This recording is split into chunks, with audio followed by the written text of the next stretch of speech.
Secret agency என்கின்ற இந்த இன்டெலிஜென்ஸுடைய மிக மிக மிக புலனாய்வு நுண்ணிய அந்த துறை அமெரிக்க அதிபர் விமானத்தை மாற்றி செல்ல வேண்டும் என்றும் அமெரிக்காவுடைய பாதுகாப்பு படை வெளியிட்டுள்ள அறிவிப்பில் ஹெர்மூஸ் ஜலசந்தியில் கப்பல் போக்குவரத்தின் சுதந்திரத்தை அச்சுறுத்தும் ஈரானுடைய நடவடிக்கைக்கு பதிலடியாகவே இந்த தாக்குதல் நடத்தப்பட்டுள்ளது என்று அமெரிக்கா அறிவிச்சிட்டாங்க. இத்தனைக்கும் உச்சபட்ச தலைவருடைய அடக்கம் நேற்று மாலை நடந்த வேளையிலே அதற்கு முன்பே இந்த தாக்குதலை அவர்கள் நடத்தியிருக்கிறார்கள். இந்தியாவுக்கு என்ன சேதாரம்? இந்த துறைமுகத்தில் பல பில்லியன் டாலர்களை ரயில்வே கட்டமைப்பு சேவைகளில் டாலர் முதலீடு செய்திருக்கும் இந்தியா இந்த நிலையில் என்ன என்பதை பொறுத்திருந்துதான் பார்க்க வேண்டும். அமெரிக்காவின் இந்த அதிரடி தாக்குதலுக்கு பதிலடி கொடுக்கும் வகையில் ஈரான் இராணுவம் ஏற்கனவே பஹ்ரைன், குவைத் மற்றும் கத்தர் ஆகிய வளைகுடா நாடுகளின் மீது ஏவுகணை தாக்குதல்களை வீசியிருப்பதை நாம் உங்களுக்கு சொன்னோம்.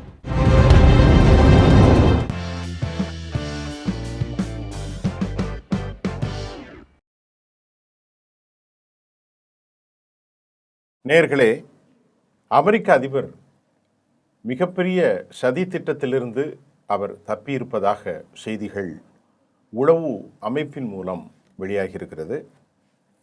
குறிப்பாக அமெரிக்க அதிபர் துருக்கிக்கு சென்றார். அங்காராவிலிருந்து அவர் வரும்போது குறிப்பாக நீங்கள் சொல்ல வேண்டுமென்றால் நிறைய விமானங்கள் வரும். பாதுகாப்பு விமானங்கள், டேங்கர்கள், இராணுவ விமானங்கள், குண்டு விமானங்கள், ஏவுகணை பாதுகாப்பு விமானங்கள் எல்லாமே வரும். அப்படி அவர் நெட்டோ மாநாடுகளில் கலந்து கொண்டு அமெரிக்காவினுடைய பாரம்பரிய 40 ஆண்டு காலம் பெருமானம் உள்ள அந்த விமானத்தில் வராமல் அண்மையில் துருக்கி அவருக்கு வழங்கிய அந்த விமானத்திலே அவர் வந்தார். இதனுடைய மதிப்பு மற்றும் இந்திய சல்லிக்கு காசுக்கு 4000 கோடி ரூபாய் என்றால் பார்த்து கொள்ளுங்கள். அந்த விமானத்தில் அவர் அங்காராவில் துருக்கியிலே மீட்டிங்கில் கலந்து கொண்டார், பேசினார்.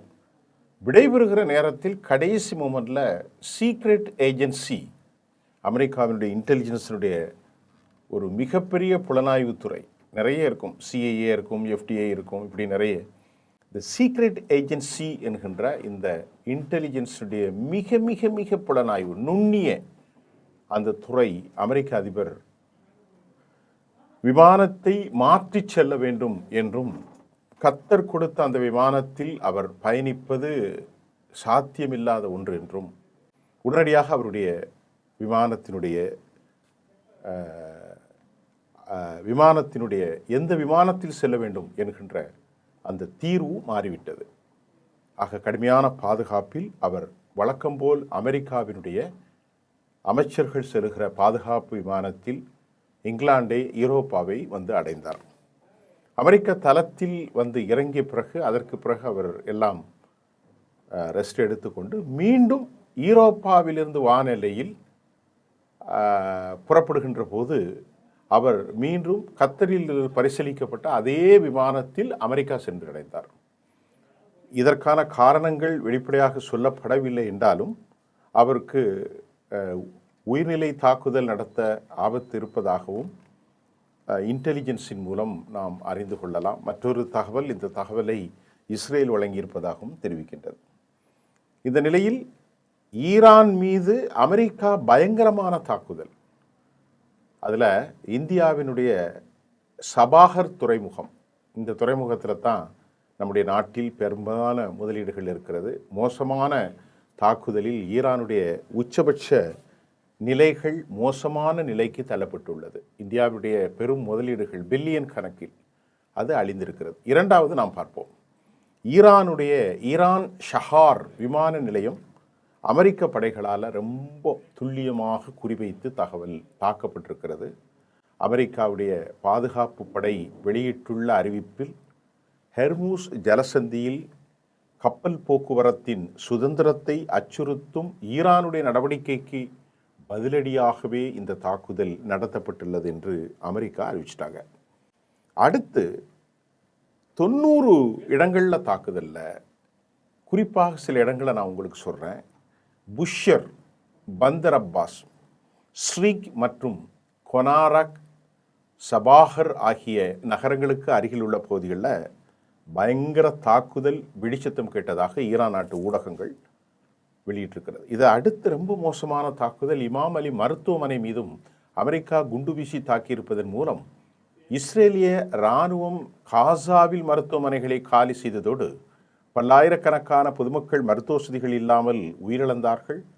அதே போன்ற ஒரு தாக்குதலை அவர்கள் நடத்தியிருக்கிறார்கள். இது மட்டுமில்லை, ஈரானின் மஸ்கட் நகரில் எழில் கெஞ்சும் இந்த நகரம் மிகப்பெரிய அளவிலான பாலங்கள், வானுயர்ந்த கட்டிடங்கள் இருக்கும் நிலையில் இந்த மஸ்கட் நகரை அழிவை ஏற்படுத்தும் வகையில் அமெரிக்கா பல பாலங்கள், கட்டப்பட்டுள்ள கட்டடங்கள் குண்டு வீசி தாக்குதல் நடத்தி பெரும்பான்மையான பாலங்களை அவர்கள் அழித்திருக்கிறார்கள்.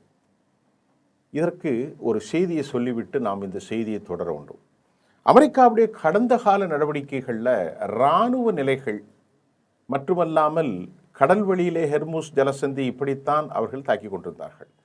இப்போது பார்த்தால் மருத்துவமனைகள், ஏர்போர்ட், ஈரான் ஷஹார், இந்தியாவினுடைய கட்டமைப்பில் இருக்கும் துறைமுக நகரம், அதே போன்று மருத்துவமனைகள், உயர்ந்த கட்டடங்கள், மிக அதிகமான பாலங்களை எல்லாம் நகர்ப்பதை பார்க்கிற போது அமெரிக்காவுடைய திட்டம் வேறொரு லெவலில் இருக்குது.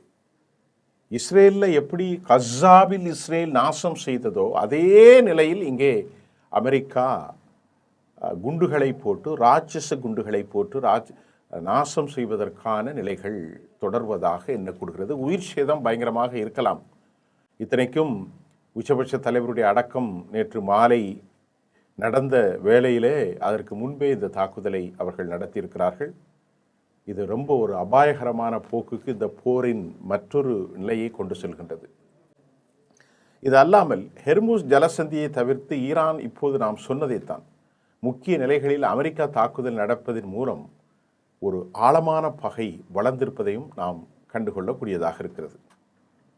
அப்போ அமெரிக்கா சொல்வது ஈரான் ஹெர்முஸின் கடல்சார் வர்த்தகம், ஹெர்முஸினுடைய பாதுகாப்பு, துறைமுக முக்கியத்துவம், ஹெர்முஸ் விவகாரத்தில் அவர்கள் இப்பொழுது அளித்து கொண்டிருப்பது ஈரானுடைய கடல்சார் வர்த்தகம் சார்ந்த துறைமுகம் மற்றும் பாதுகாப்பு கேந்திரங்கள், டெலிகாம் சென்டர்கள், அதே போன்று மக்கள் வாழ்கிற இடங்கள், கட்டடங்கள், பாலங்கள் எல்லாவற்றையும் தாக்கி அழிக்கும் ஒரு புதிய நுட்பத்தை அவர்கள் ஏற்படுத்தியிருக்கிறார்கள்.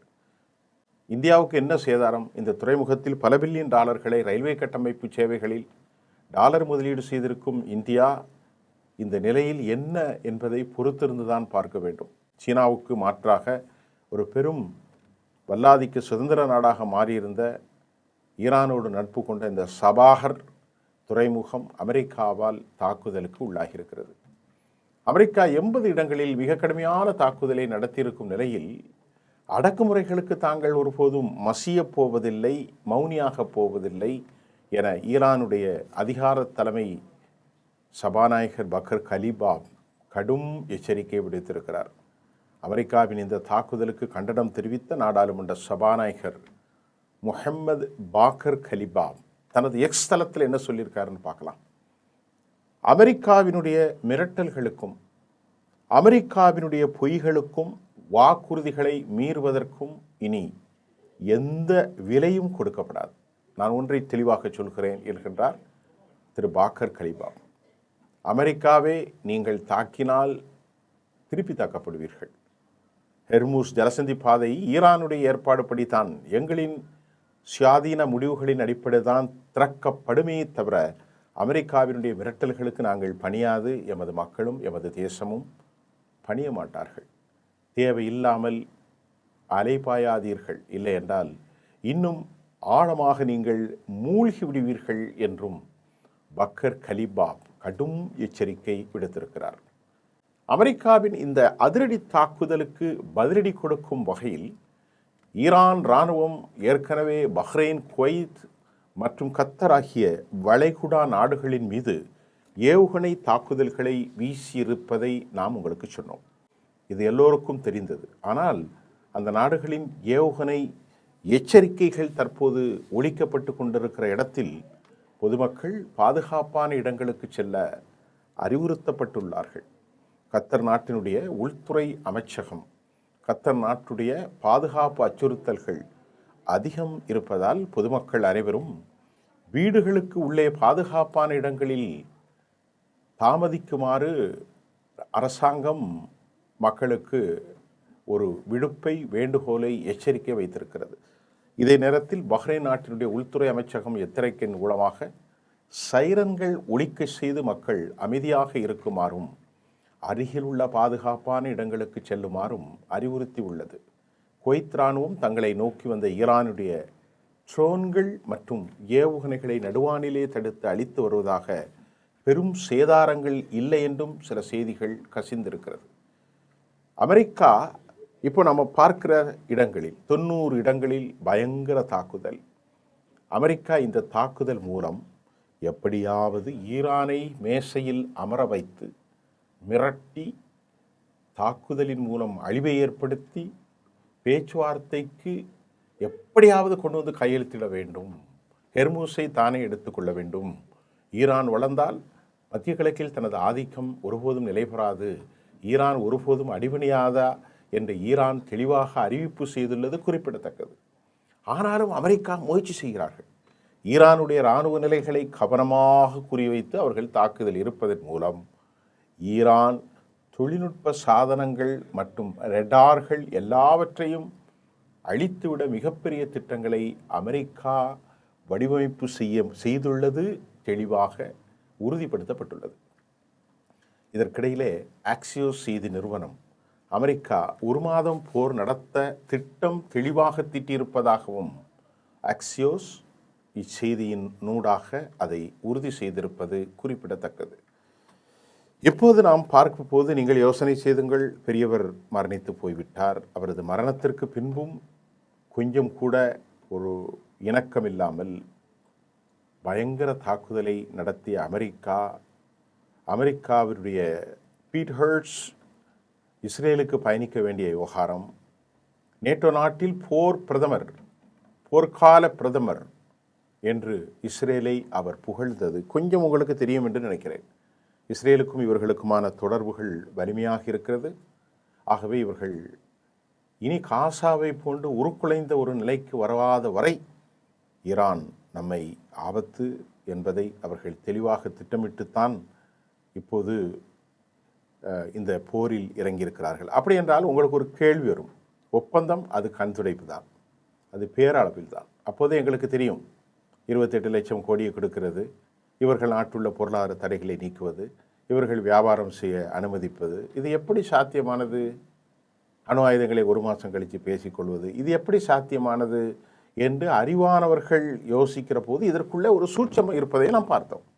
இப்போது தான் தெரிகிறது, அமெரிக்கர்களுக்கு போய் சொல்வது பேசியதை காலை 10 மணிக்கு ஒன்று, மதியானம் ஒன்று, மாலை ஒன்று, நள்ளிரவு ஒன்று, இடையிலேயே தூங்கி எழும்புற போது ஒன்று, இப்படியெல்லாம் அவர்கள் பேசுவது ஒன்றும் ஆச்சரியம் தரக்கூடிய செய்தி அல்ல.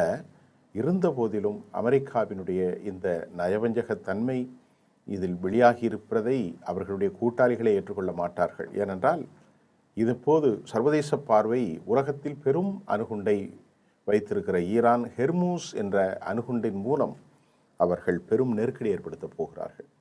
அதன் விளைவுகளை அமெரிக்கா மட்டுமல்ல, இந்தியா போன்ற நமது நாடுகள் மட்டுமல்ல, ஒட்டுமொத்த உலகமும் அனுபவிக்கும் அபாயகரமான ஒரு களச்சூழல், குறிப்பாக மத்திய கிழக்கிலும் பெரும் சிக்கல். யூரோப், ஜப்பான், சீனா, இந்தியா, வங்கதேசம், பாகிஸ்தான், சவுதி அரேபியா, UAE எல்லா நாடுகளிலும் அடுத்த தாக்குதலில் ட்ரேடிங் கப்பலை அவர்கள் அடிப்பார்கள் என்று சொன்னேன். ஹெர்மூஸை மாதிரி அதை போன்று ரெட்சியை செங்கடலையும் மூடப்போகிறார்கள். பிராக்சிகளின் தாக்குதல் வலிமையாக இருக்கும். நிலைமை எக்குத்தப்பாக கவலைக்குரிய ஒன்றாக இருக்கிறது. மீண்டும் நாளை சந்திப்போம். நன்றி.